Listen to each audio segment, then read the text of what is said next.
Selamat pagi saudara yang dikasihi Tuhan. Mari kita merenungkan di pagi yang baik ini dari 1 Korintus 12 ayat 14 dan 15. Ada sebuah kontras di sini yang perlu kita perhatikan. Ayat 14 sampai 15 dari 1 Korintus 12. Tetapi manusia duniawi tidak menerima apa yang berasal dari Roh Allah, karena hal itu baginya adalah suatu kebodohan. Dan ia tidak dapat memahaminya sebab hal itu hanya dapat dinilai secara rohani. Tetapi manusia rohani menilai segala sesuatu, tetapi ia sendiri tidak dinilai oleh orang lain. Saudara, apa artinya kita memiliki sebuah saudaraku penilaian rohani, spiritual discernment? Hari-hari ini saudaraku banyak orang yang tidak memahami prinsip ini, bahkan dia pun orang Kristen dan sudah lahir baru. Tidak mengerti. Kenapa? Karena saudaraku, our natural man cannot grasp the significance of the need to be spiritual. Manusia badani kita, manusia jasmani kita tidak bisa memahami dan mengerti saudaraku hal-hal yang rohani. Itu sebabnya saudaraku kita perlu melatih terus menerus. Lalu yang kedua, banyak daripada orang saudaraku, they cannot accept spiritual things from God. Mereka nggak bisa menerima hal-hal rohani dari Allah. Sehingga saudaraku banyak dari mereka berpikir bahwa hal-hal rohani itu adalah nggak masuk akal, illogical. Ya, nggak ada scientific base-nya. Lalu apalagi? Mereka berpikir bahwa manusia rohani atau hal-hal rohani itu subjektif atau emosional. Itu kan pengalaman kamu subjektif sekali. Lalu banyak orang berpikir masalah nilai-nilai rohani itu adalah kebodohan. Ya, bahkan dikatakan you are foolish, untrustworthy. Ayat ini berkata hal-hal yang rohani bagi orang duniawi itu merupakan suatu kebodohan, nggak bisa dipercaya. Saudara, memang benar hari ini ada banyak orang yang twisted around masalah rohani sehingga mengakibatkan banyak orang tidak lagi percaya akan hal-hal rohani. Karena mungkin mereka bohong, mungkin mereka punya kepentingan pribadi, atau mungkin mereka adalah nabi palsu dan guru palsu. We don't know about that. Tetapi penting buat kita, untuk kita saudaraku memahami prinsip ini. Lalu yang ketiga saudaraku, banyak dari mereka saudaraku, they denied the existence of a loving personal God. Mereka menolak kenyataan bahwa ada pribadi Tuhan yang mengasihi dan menciptakan mereka.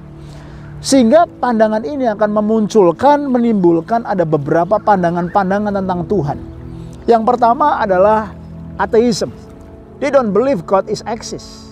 Banyak orang nggak percaya bahwa Tuhan itu eksis. Betul? Lalu yang kedua adalah deism.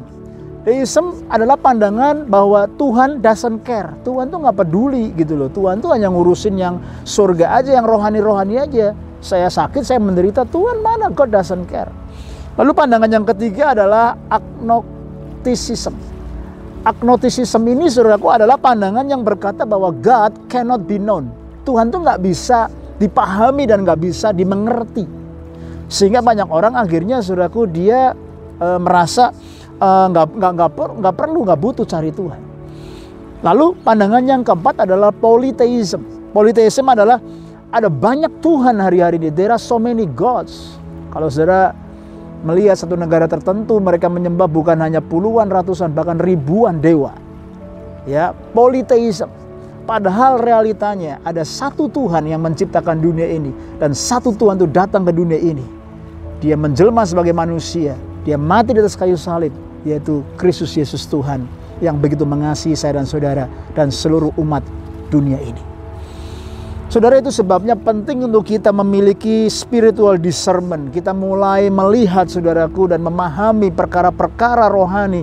Dan kita mulai menjaga hati kita. Kita mulai memiliki saudaraku hati yang sensitif, hati yang peka akan suara dan kehendak Tuhan. Bagaimana kita bisa cultivate saudaraku the ultimate important in this life, yaitu untuk hidup dalam approval of God. Saya ingin bagikan secara sederhana. Yang pertama, knowing God's will. Kalau saya dan saudara memahami kehendak Allah, His design for us, His purpose for us, you're gonna walk in the spirituality victory. Yang kedua, knowing God's work.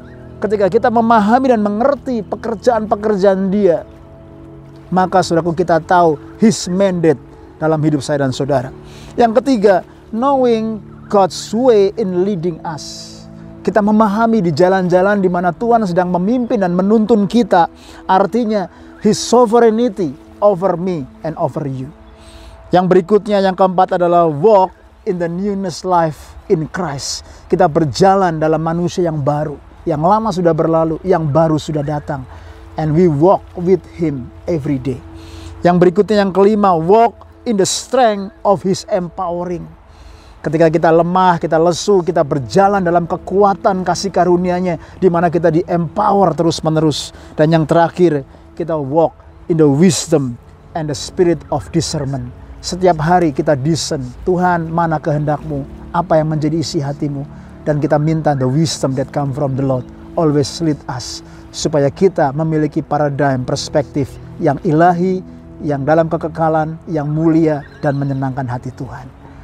Stay strong and stay blessed.